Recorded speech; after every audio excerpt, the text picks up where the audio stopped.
lots of ways and means, and we are going to be doing a very interesting review today. What we got going on, Means? So last week we got to check out the new movie by Jordan Peele, Us. If you haven't seen it yet and you still plan to, don't watch this. There's going to be tons of spoilers in here. But we just want to talk about a few of the fan theories. You know, there's a lot of fan theories for every movie that comes out, especially sci-fi. It's like rife for fan theories. And Jordan Peele, I feel like he drops a lot of Easter eggs. He did it in Get Out, now he did it again in Us. Well, first of all, what did you think of the movie? I guess honestly, I would say that I hate when people have so much hype behind a movie. I was expecting it to be very scary, and I didn't find it scary at all. So I was disappointed by that because I love scary movies and I was anticipating being scared. And so when that didn't happen, I was just thinking, okay, this is more of like a sci-fi, a little bit more thought-provoking than horror, you know. But so when I flipped that frame of thought in my head, then I loved the movie. But if I was just viewing it as a horror movie, then I would say meh. I wasn't like super thrilled. I mean, I don't watch a lot of TV, so I don't know about the hype part. I didn't think it was that hyped. I mean, I know that we saw it months before, like a preview, and said, hey, we gotta go see that. But that's the exact same thing that happened when Get Out was coming out. We saw it months, like, I feel like the movie came out early in the year, maybe January or February, and I had seen it from like October and November, and it was just this long, grueling wait for it to come out. Because of course, you know, I like horror movies. I mean, this one wasn't super scary. I mean, I would say it wasn't as scary as I would have thought it would be, but I mean, it was a quality movie. Yeah, absolutely. I mean, it wasn't the best movie, it wasn't the worst movie. So, you know, I don't regret seeing it. I don't regret paying the fee of admission. No. But anyway, so let's get right into it. Number one, and you know, I'm sure you guys have heard a bunch of them. These are the three we're gonna talk about. So number one, the rabbits.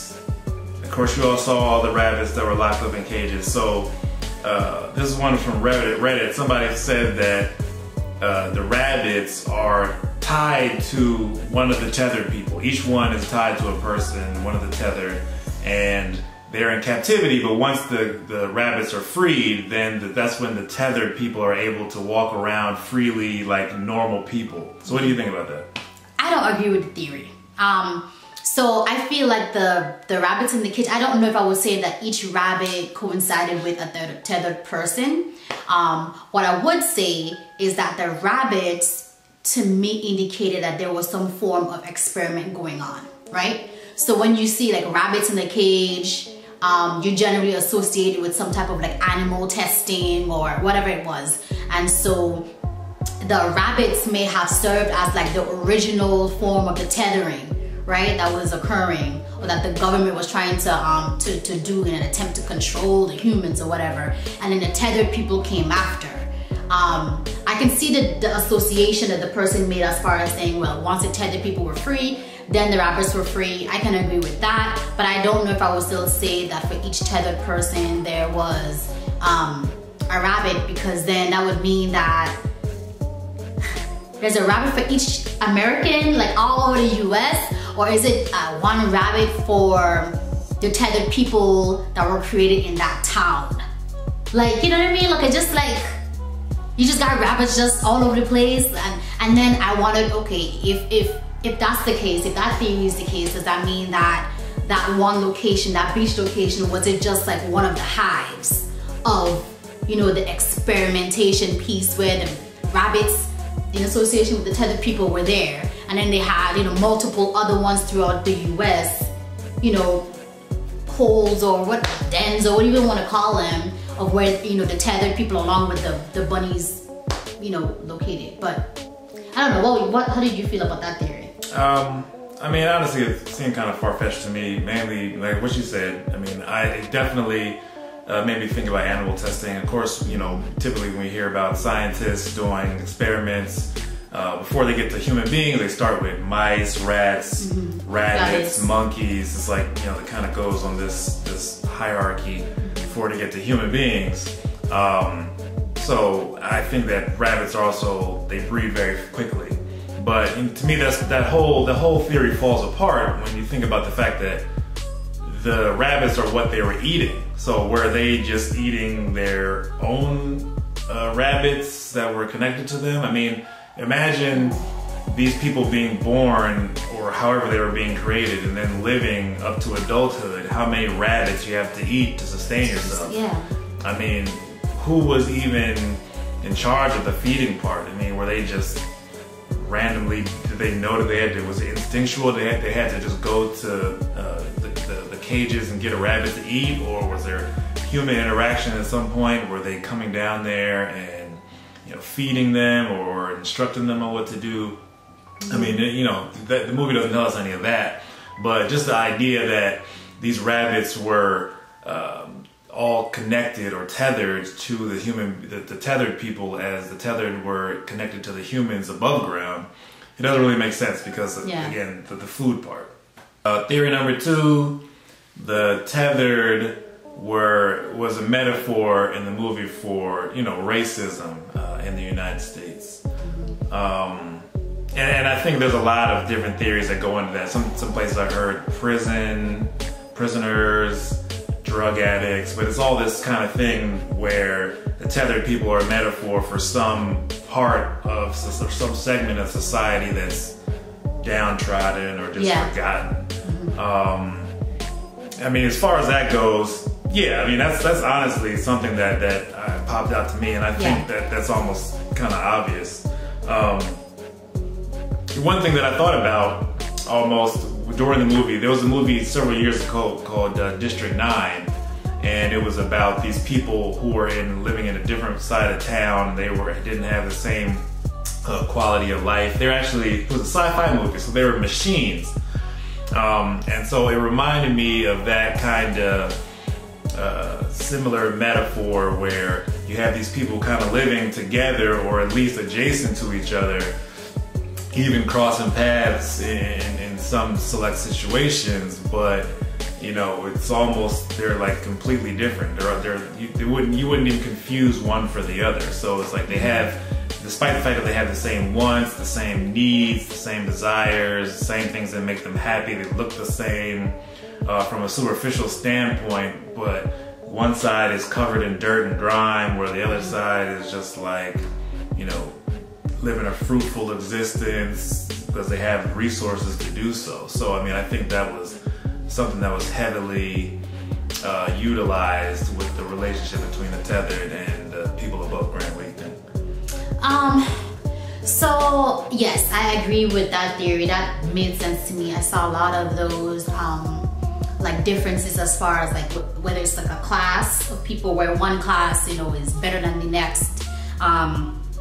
You know, as you were talking, I was thinking about the fact that the husband, they wanted to kind of have this like life the way that a lot of the people at that beach, in that beach town lived, right? But they really only had that home because that was her home growing up, right? Her childhood home. Was it her home, or they were like using it as a vacation home? They were using it as a vacation home, but that was her home from when she was a child.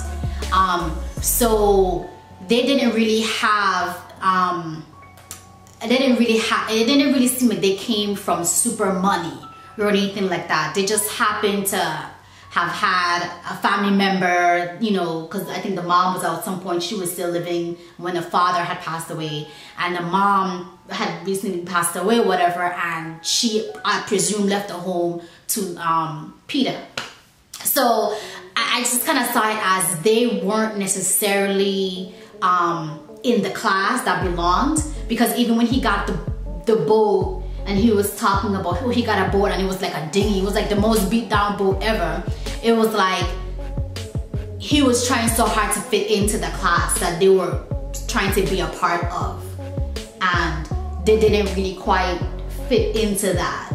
And I wondered if they didn't quite fit into that because Peter was actually one of the tethered folks that came from the downtrodden class. Well, also it's kind of reference to, because I mean, they were a successful family though. I mean, obviously the father he wore his Howard gear. He wore his Howard gear. He was a professional of some sort. Yeah. I mean, you know, they had a nice car, but it's just like, well, maybe black people or these downtrodden groups, they have to work so hard to get to this point where these other people maybe worked equally as hard, or maybe not even as hard, and they're still higher. But yeah. Oh, now just thinking about that though, he missed an opportunity. I think there he could have made it really scary. Like imagine if maybe one of the parents were still alive. Maybe say the mom was alive, but she was sick, and maybe Adelaide killed her in the end, and while telling her that this is what actually happened. Like or telling that would have been like super. That would have been super. That would have definitely put it over the top. I'd have been like, ooh. But yeah. So definitely that, and then I think about the family that they were really close with. Like they didn't really, like at least Lupita, she didn't feel comfortable fitting in. Her character didn't really quite fit in with the other woman. And at the end, we realized why, because she was one of the tethered, right? So, the woman was talking about Botox and, oh, it's vodka o'clock or whatever she was talking about. Just like the type of life you just kind of live in where you just like, you just out here just living your best life, and they had the kids and they were kind of grown, but they weren't really like super duper parents, or it doesn't seem like they were like super engaged in parenting. And I also don't know what the link is between upper class people and not being good parents. I don't know if you guys ever peeped that, but I've seen that a lot where people associate if you're in a higher upper class that you're not really you don't do a good job of parenting. I feel like there was a lot of misdirection. There was a lot of things you saw though that were like, well, that's got to be a sign of something, but then it might be nothing. But it may not be nothing. Or you just haven't made the connection yet. That's this guy. Everything he was, so what about this? And I'm like, I don't know if we haven't made the connection yet. Let's wait till the sequel. All right, so last theory, and this is the one that I think, maybe some of you have heard. I've been kind of kicking this around in my brain. It's really a good theory, I think, and that is the one where Jason, who was the youngest son, the youngest child, and Pluto, who was his tethered counterpart, who was the boy with his whole head was in some sort of like a mask. It was like one of those old wrestler masks. They had actually swapped in the past the same way that Adelaide and Red had. Now, you didn't really agree, and we've kind of been talking about this a little bit over the past day or so, and she's just not with it. So why did you think that is something that couldn't have happened? Because you're saying that the switch would have had to occur when he was trapped in the closet. Well, no, not necessarily. Not necessarily. That's just a detail that was in the movie. Okay, that was a detail that you pointed out, that you were like, oh, remember that time he went missing for a while? He was trapped in the closet? You don't have enough details on that. We have enough details to know that the Bama was trapped in the closet, right? And we found out when he got trapped again, when his sister kicked the ambulance car that was blocking the thing from closing, that the door closes and he wouldn't be able to open from the inside.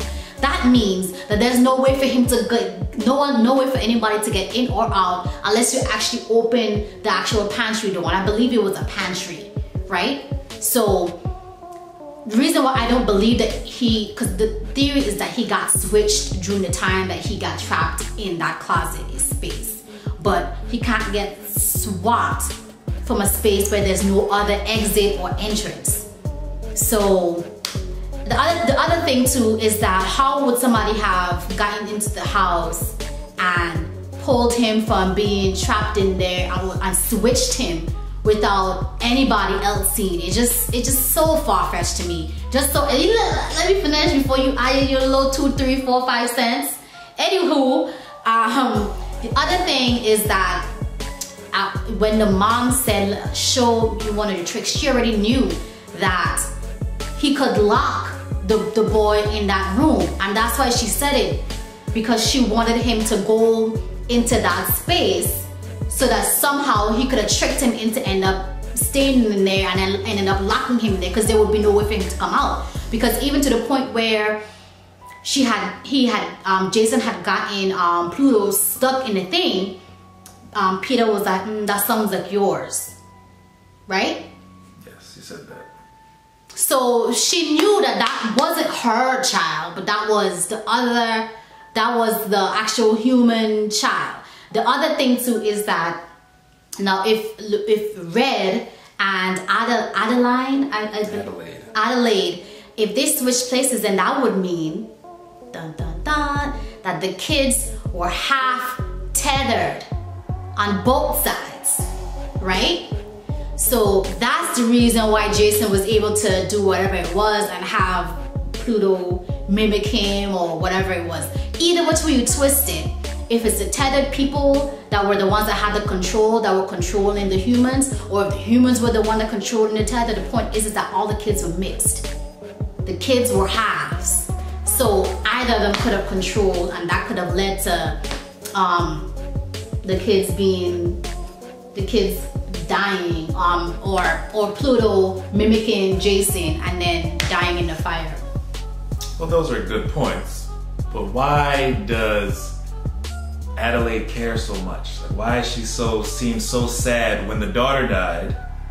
She walked up to her slowly and just like mercifully, like she didn't want to have to kill her. She let it. The girl was like, that was creepy. The way the girl was just like laughing. She just let her. Because she was half tethered, and we didn't know at first why this was happening, but at the end we realized that that's because she was tethered, and she probably felt some kind of connection to not wanting to hurt the tethered person that really could have been her biological child. So it's like they're connected to not just the biology of the family situation, the family dynamics, the fact that they're a carbon copy of the other family, but also because that could have been her actual daughter. And that whole tethered relationship is just, you know, you don't want to kill, you know, that. I think the other thing too is that I felt like she was killing other tethered people. I mean, she wasn't worried about them. She was lighting up them little twins and the white family.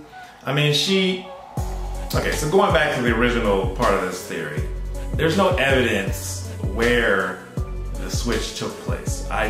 What I do know is there's the cabin under the kitchen sink where those boys kept running in and out of. Now, where does that cabinet lead? They don't say. But he comes out of there a couple times and scares his sister. You mean the laundry room cabinet? Was it? That was a laundry room cabinet. Well, whatever. They came out of the underneath, looked like under the sink or something.